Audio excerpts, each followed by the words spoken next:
ታናሽቱ ነበረች በእኛ ጓደኝነት በቃ ደስተኛ ያልሆነች ችግር የምትፈጥር የእህቴ ታናሽ እህቴ ብስኩት ግርማ ልጅ ነች። ግን ከታሰበው ውጪ በጣም ብዙ ሰዎች ኬርለስ አባት እንደሆንክ ነው እየታየኝ ያለው። አርፋ ጠንክራ ልጆቿን እያሳደገች ስራዋን እየሰራች ያለችውን ድምፃዊት ዳግማዊት ፀሐዬን ስም ዳግም በመጥፎ ያስነሳው አርቲስት ሳምሶን ታደሰ ቤቢ ከበርካቶች ትችት አስተናግዷል። 100% በዳጊ ሳይድ ነኝ። በእውነት ከምሬ ነው የምላችሁ። ከነ ጥፋቷ ከነ ምኗ በዳጊ ሳይድ ነኝ። ስለዚህ እሷም ላይ የሚወራው ነገር እውነቱ ይሁን ውሸት የምናውቀው ነገር የለም። አትርሱኝ ያለውና አነጋጋሪ ለመሆን የሞከረው አርቲስት ሳምሶን ታደሰ ቤቢ ተሳክቶለታል። እንኳን ደስ ያለ የሚሉ መልእክቶችን ጨምሮ በርካታ ትችቶችና ስድቦችን ወርደውበታል። በስተመጨረሻም እንዳሰበው መልስ ሰጥቷል። ሳምሶን ታደሰ ቤቢ በቲክቶክ ገጹ አራስ ልጅ ይዞ ፎቶ ተነስቶ ለቆ ነበር። ፎቶ ላይ ምንም አይነት መግለጫ ጽሑፍ ሳያደርግ አጋርቶም ነበር። ከትዳር አጋሩ ጋር መለያየቱ የማይዘነጋው ቤቢ ልጅ መውለዱን ብዙዎች በመመልከትም እንኳን ደስ አለህም እንዲሁም ትችትና ስድብም አከናንበውታል። በካፕሽን ላይ ልጁ የእህቱ ልጅ እንደሆነ ያልገለጸው እንኳን ደስ አለሽም ያላለው ዝም ብሎ ልጁን አቅፎ የፖሰተው ቤቢ አሁን ብቅ ብሎ ልጁ የኔ አይደለም የእህቴ ልጅ ነው ሲል ተደምጧል። ይህንን ማድረግ ለምን ፈለገ? በሰላም ተረስቶ የነበረን ነገር ዳግም መቀስቀስስ ምን ያስፈልጋል? የእህቱ ልጅም ከሆነ በካፕሽን ላይ እንኳን ደስ አለሽ እህቴ አሊያም ሌላ የልጁን እናትና አባት የሚገልጽ ጽሑፍን ማስቀመጥ እየቻለ በባዶ ፖስቶ ሰዎች አሁንም ስለ ዳጊና ስለሱ እንዲያወሩ ለማድረግ ለምን ፈለገ በሚል በርካቶች ድርጊቱን ተቃውመውታል። ሰሞኑን ስልኬ የደውልና የጽሑፍ መልእክት መቆሚያው አጥቷል። የቅርብ ጓደኞቼ ወዳጆቼና ውድ አድናቂዎቼ በሙሉ በፍቅር ተሞልተው አርቲስት ሳምሶን ታደሰ እንኳን ደስ አለ የሚል መልእክት እየላኩ ነው ብሏል። ቤቢ የቅርብ ጓደኞችም አያውቁህም ማለት ነው? አንተ ብታስረግዝ ወይም የልጅ አባት እየሆንክ እየተቃረብክ 9 ወራት እያሉ የቅርብ ጓደኞች ልታስወልድ ወይም ልትወልድ እንደሆነ እንዴት አያውቁም? ወይስ የቅርብ ጓደኞችም በደንብ አያውቁህም? የቅርብ ጓደኞቼ እየደወሉ እንኳን ደስ አለ እያሉ ነው ያልከው የቅርብ ጓደኛ እኮ አይደለም ሲወለድ ሲረገዝም ያውቃል። ታዲያ ይህ እንዴት ሆነ? ሆን ብለህ ዳጊን ስሟን ለማስነሳት ያደረግከው ነገር ነው እንጂ ይህ በእውነት አስበህበት ያደረግከው ነው በማለት በርካቶች ተቃውሞታል። ዳጊ እረስታ የራሷን ኑሮ እየኖረች ነው፣ ለቀቅ አድርጋትም ተብሏል። ጓደኞቼ አድናቂዎቼ የሚልኩልኝ የደስታ መልእክቶች ያ ደስታ በጣም ደስ ይላል፣ ምንኛ ልብ የሚነካ ነው። እያንዳንዳችሁም ለምታሳዩኝ ፍቅርና ድጋፍ ከልብ አመሰግናለሁ ብሏል ቤቢ። እኛ የተመለከትነው ግን ከደስታ መልእክቶች በይበልጥ የትችትና የስድብም ጭምር አስተያየቶች መበራከታቸውን ነው። እኔ በኩራት አቅፌ ቆምኩት ይላል ቤቢ። ጣፋጭ ሕፃን የኔ ልጅ አይደለም፣ የእህቴን ልጅ አቅፌ የተነሳሁት ነው። ቤተሰባችን የተቀላቀለችው እህቴ የወለደችው ነው። እኔ ደግሞ በጣም እድለኛ አጎቶኛለሁ። ስለዚህ እንደገና ላለው ለሰጣችሁኝ ፍቅር እንኳን ደስ አለ ለምትሉኝ ደግነትና ለቤተሰቤ ላሳያችሁ ድጋፍ ከልብ አመሰግናለሁ ብሏል ቤቢ። ህዝቡ የሚያውቀው የትኛው ቤተሰብህንማ በትነሃል። ህዝቡ የሚያውቀው አንድ ቤተሰብህን ነው፣ ከዳግማዊት ፀሐዬ ጋር የመሰረትከው ቤተሰብ። ሌላ የቤተሰብህን አካላት ህዝብ አያውቃቸውም። ህዝብም ከነሱ ጎን ሊሆን አይችልም። እነሱን የሚያስነሳም ምንም አይነት መልእክት አላጋራህም ቤቢ። አሁንም መነጋገሪያ ለመሆን ለምን አስፈለገ?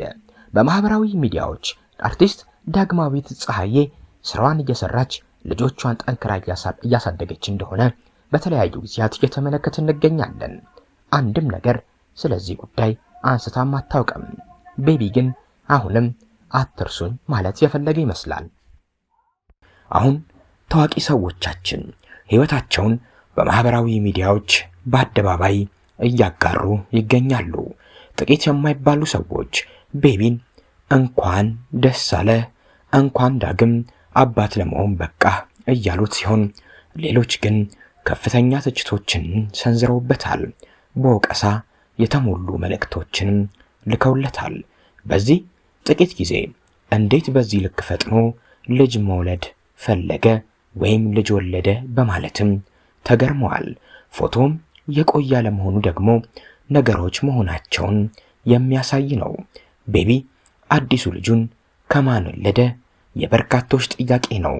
ከዚህ በፊት የተባለው የወጣው የቮይስ እንዲሁም ደግሞ የቴክስት ስክሪንሾቶችም የእውነት ነበሩ ማለት ነው በማለት በርካቶች እንዲያምኑ ሆኗል። ቤቢ ልጁን አቅፎ በማህበራዊ ሚዲያ ካጋራ በኋላ ነው ትችትም ድጋፍም ያስተናገደው። አባት ማለት የወለደውን ቀጥ ብሎ ሲያሳድግ ነው። በየቦታው መውለድ ጥቅም የለውም። መውለዱ ሳይሆን ኃላፊነት መውሰድ ነው አባት የሚያስብለው። ከመቼውም ሴት ተዋውቀ፣ ከመቼው ተግባብተ፣ ከባለፈው ትዝታ ሳትላቀቅ አግብተ ተረግዞ ተወለደ። እስኪ መጀመሪያ የወለዳችሁትን ልጅ በአግባቡ አሳድግ። አንዳንድ ሰዎች እጅግ በጣም የምታሳፍሩት የሚሉ ጠንከር ያሉ ትችቶችን አስተናግዷል። በተለይም ቤቢ አንድ ሾልኮ በወጣ ቪዲዮ ከልጆቹ ጋር ማለትም ከዳጊ ከወለዳቸው በትዳር ሕይወቱ ከወለዳቸው ልጆቹ ጋር ሲጨቃጨቅና ስለ ሁሉም ነገር እሱን ጥፋተኛ አድርገው ሲወቅሱት የሚያሳይ ቪዲዮ መሰራጨቱ አይዘነጋም። አሁን ታዲያ ቤቢ አዲስ ልጅ ወልጃለሁ እያለን ነው። በተቃራኒው እሱን ደግፈው የቆሙ ጥቂቶች አይደሉም። ውስጡን ጓዳውን የሚያውቀው እሱና ፈጣሪ ናቸው። ወለደ እንጂ ገደለ እንዴ? ያሳድግልህ በቃ ሌላውን እኮ ራሱ ያውቀዋል። በሰው ኑሮ ጥልቅ አይባልም። እስካሁን ያሳለፈውን ህይወት ማን ያውቃል? ዝም ስላለም ምንም አይሰማውም ማለት አይደለም። አሁን ደስተኛ ሲሆን መልካም ምኞት መመኘት እንጂ ጣት መቀሳሰርና መሳደብ ምን የሚሉት ነገር ነው? ብዙ ሰው እሱን እንደ ኃጢአተኛ እየተመለከተው ነው። ምንም እንደተፈጠረ ግን ምን በደል እንደደረሰበት ስላላወራ በዚህ ልክ ያለ ጥፋቱ የተቀጣው በማለት የደገፉት አሉ። በተለይም እንደ ምክንያት ያስቀመጡት በአንድ ቃለ መጠይቁ ላይ የሰጠው መልስን መነሻ በማድረግ ነው። ሰው ታግሶ ሲበቃው በቃው ነው በማለት እጅግ እንደመረረውና ብዙ እንደታገሰ ገልጾ ነበር። ከዚህ ተነስተው ያኔ ነው በቃው ያሉም አሉ። አንድ በማህበራዊ ሚዲያ ሾልኮ የወጣ ቪዲዮ ደግሞ ቤቢ ልጆቹን ጭምር ጥፋተኛ ሲያረጉትና ሲወቅሱት አሳይቶ ነበር። በመጀመሪያ ሰሞን በማህበራዊ ሚዲያዎች እንዲሁም በቃለ መጠይቆች ላይም ቀርባ ስለ ትዳራቸው ሐሳቦችን ያነሳችው ዳጊ ከዚህ በኋላ የራሴን ኑሮ ልኖር ተውኝ ብላ ነበር። እንደ አንድ ጠንካራ እናት አሁን ላይ የገጠማት መጥፎ ጊዜያትን በማለፍ ልጆቿን እያሳደገች ስራዋንም እየሰራች የምትገኘው ጠንካራ ሴት እንደሆነችም በተግባር እያስመሰከረች የምትገኘው ዳጊ ምንም ነገር ማለት አትፈልግም። ሰዎች ስለ ሰው ህይወት ከሩቅ ሆነው መፍረድና መደምደም ይቀላቸዋልም። ዋናው ግን የጉዳዩ ባለቤት ነው። የውስጡን ስሜት የሚያውቀው የደረሰበትን የሚያውቀው ራሱ የደረሰበት ብቻ ነው። በመላምት ተነስተን ለሰው የምንሰጠው ሐሳብ ለራሳችን ብንሰጥ የት እንደርስ ነበር እና ሳናውቅ መጥፎ ሐሳብ መስጠት፣ ጥላቻን ወደ ራሳችን ማምጣት ይሆንብናል። ቤቢም ቢሆን ህይወቱን የፈለገው ማድረግም መብቱ ነው፣ ልጅ መውለድም አዲስ ሚስት ማግባትም። ነገር ግን ሰዎች ህይወታቸውን ማህበራዊ ሚዲያዎች ላይ ሲያወጡ ተመልካቾች አስተያየት መስጠታቸው የማይቀር ነው። በመዲናችን አዲስ አበባ ፍቺ በዝቶ በ3 ወር ውስጥ 3000 ፍቺ እየተመዘገበ በሚገኝበት በዚህ ሰዓት ሳይጋቡ በጓደኝነት ወይም በስህተት የሚወልዱም በሺዎች ናቸው። ዳግማዊት ፀሐዬና ሳምሶን ታደሰ ቤቢ በጣም የሚዋደዱ ጥንዶች ነበሩ። አንዳቸው ለአንዳቸው ሁልጊዜ ድጋፍ የሚሰጡ፣ አንዳቸውን የሚያሞግሱ ነበሩ። በየተጠሩበት ኢንተርቪው እርስ በርስ ይደናነቁ ነበር። ያ ሁሉ ግን ሁሉም ነገር ጥሩ በነበረበት ሰዓት በደጉ ጊዜ ነው። አሁን ደግሞ አዲስ የህይወት ምዕራፍ ተከፍቷል። ሁለቱ ጥንዶች በአንድ ወቅት የኢትዮጵያ ብራድ ፒትና አንጀሊና ጆሊ እስከ መባል ደርሰው ነበር። ፍቅር ግን ያልቃል፣ አንድ ሰሞን በጣም ሲወራላቸው የነበሩ ጥንዶች ከጥቂት ጊዜ በኋላ ሲፋቱ፣ ሌላ ህይወት ሲመሰርቱ፣ ሲወልዱ መመልከት የተለመደ እየሆነ መጥቷል።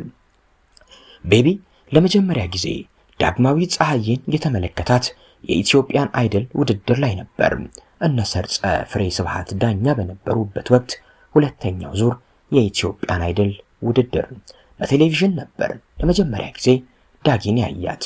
ቤቢ ከጓደኞቹ ጋር ሆኖ ስትዘፍን በቴሌቪዥን የተመለከታትን ዳግማዊት ፀሐይን ለጓደኞቹ ይህችን ሴት ሚስት ያደርጋታለሁ፣ አገባታለሁ አላቸው።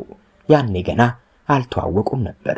የኢትዮጵያን አይደል ውድድር ላይ በቴሌቪዥን እንዳያት ነው ከአንዳንድ ይህችን ሴት አገባታለሁ ብሎ ለጓደኞቹ የተናገረው። ከዛም በአንድ አጋጣሚ በአካል ተዋወቁ፣ ተግባቡ፣ ፍቅረኛሞች ሆኑ። መጨረሻ ላይ ተጋቡ። አሪፍ የሚባል ትዳርም ነበራቸው። ከዚህ በፊት በተለያየ ቃለ መጠይቅ ወቅት አንድ ላይ ቀርበው ሲያወሩ ሁለቱም አንዳቸው ለአንዳቸው ፍቅር እንደነበራቸው በደንብ ያስታውቁ ነበር። ታዲያ በባለፈው ዓመት ብዙ ነገሮች መደበላለቅ ጀመሩ። የግል ህይወታቸው ወደ ሶሻል ሚዲያ በሰፊ መውጣት ጀመረ። ከዚያም በርካታ ነገሮች ተፈጠሩ። አሁንም በትዳር ላይ ያሉ ሰዎች ከዚህ ትምህርት ሊወስዱ ይገባል። ሳምሶን ታደሰ ላይ የግል ቂም ያላቸው ሰዎች ትዳሩ እንዲፈርስ ሌት ተቀን መስራት ጀመሩ። በአንዳንድ የፖለቲካዊ ነገሮች ምክንያትም ሳምሶንን የማይወዱት የማይመቻቸው አካላት አሉ። እነዚህ ሰዎች ናቸው የትዳሩ መነቃነቅ የመጀመሪያ ምክንያቶች። ከዚህ በፊት ሳምሶን ሲያወራት የነበረች ልጅ ነበረች። ሚስቱ ላይ ደርበው ያንን ሚስጥር እያወጡ እነዚህ በፖለቲካ የሚጠሉት ሰዎች መጀመሪያ ነገሮችን ማባባስ የጀመሩት ሚስጥሩን ብቻ ሳይሆን ቤቢ ትዳሩ ላይ ማማገጡን የሚያሳዩ ማስረጃዎችንም ጭምር አወጡበት። የመጨረሻው መጀመሪያ እንግዲህ ይሄ ነው። ሳምሶን በሚስጥር የያዛትን ውሽማ ማን እንደሆነች እንዲሁም እያንዳንዱ ሜሴጆች ሳይቀር በቲክቶክ ተሰራጩ። እዚህ ጋር ሁለቱም የተሸወዱት፣ ሁለቱም ያመለጣቸው ነገር ነበር። ዳጊም የቤቢን ስህተት አምጥታ ማህበራዊ ሚዲያ ላይ ማውጣት ሳይሆን ባልና ሚስት ናቸውና ይህን የግላቸውን ጉዳይ በግል መነጋገር ነበረባቸው። ፍቺም ከሆነ መለያየትም ከሆነ መታረቅም ከሆነ እንደዛው። ነገር ግን በየቃለ መጠይቁ ወጥተው የኢትዮጵያ ሕዝብ እንዲያቀና የጉዳዩን ገና ጠንሳሾች ግባቸው እንዲመታ አደረጉላቸው። የሆነ ሆነ፣ ጊዜያት አለፉ። አሁን እዚህ ጋር ደረስን። ዳጊ ስናያት ደስተኛ ትመስላለች። ነገሮችን ተቋቁማ ልጆቿን ታሳድጋለች። ህይወቷን ለመምራት እየሞከረች ነው። ደስተኛ ለመሆንም እየሞከረች ነው። ጠንካራ ሴት እንደሆነች ተመልክተናል። ቤቢም በማህበራዊ ሚዲያው ልጅ ወልጃለሁ እወቁልኝ የሚል የሚመስል ምስልን አጋርቷል። ያ ሁሉ ፍቅርም ጠፍቷል።